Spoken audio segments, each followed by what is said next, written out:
ঢাকায় চলচ্চিত্রের জনপ্রিয় অভিনেত্রী পূজা চেরিকে ঘিরে সম্প্রতি বিয়ের গুঞ্জন ছড়িয়ে পড়ে। দেশের এক ব্যবসায়ীর সঙ্গে বিয়ের পিঁড়িতে বসতে যাচ্ছেন এই অভিনেত্রী, এমন খবর নিয়ে সামাজিক যোগাযোগ মাধ্যমে শুরু হয় নানা আলোচনা। তবে পরে নিজের ফেসবুক পোস্টে বিষয়টিকে গুজব বলে উড়িয়ে দেন পূজা।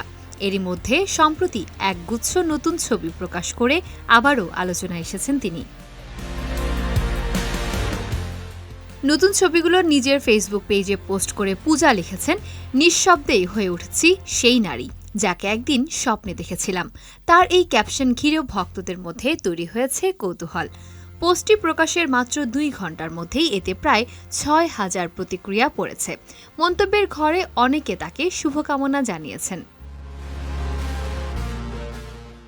কয়েকদিন আগে পূজার বিয়ের গুঞ্জন ছড়িয়ে পড়ার পর বিষয়টি নিয়ে নিজের অবস্থান স্পষ্ট করেন তিনি।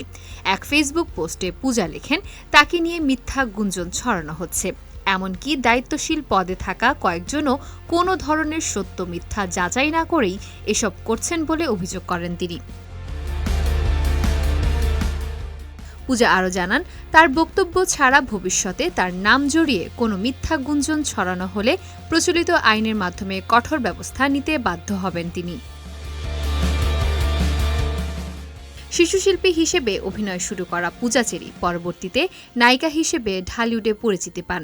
নূরজাহান, পোড়ামন 2, দহন সহ বেশ কয়েকটি সিনেমায় অভিনয় করে দর্শকের নজর কেড়েছেন তিনি।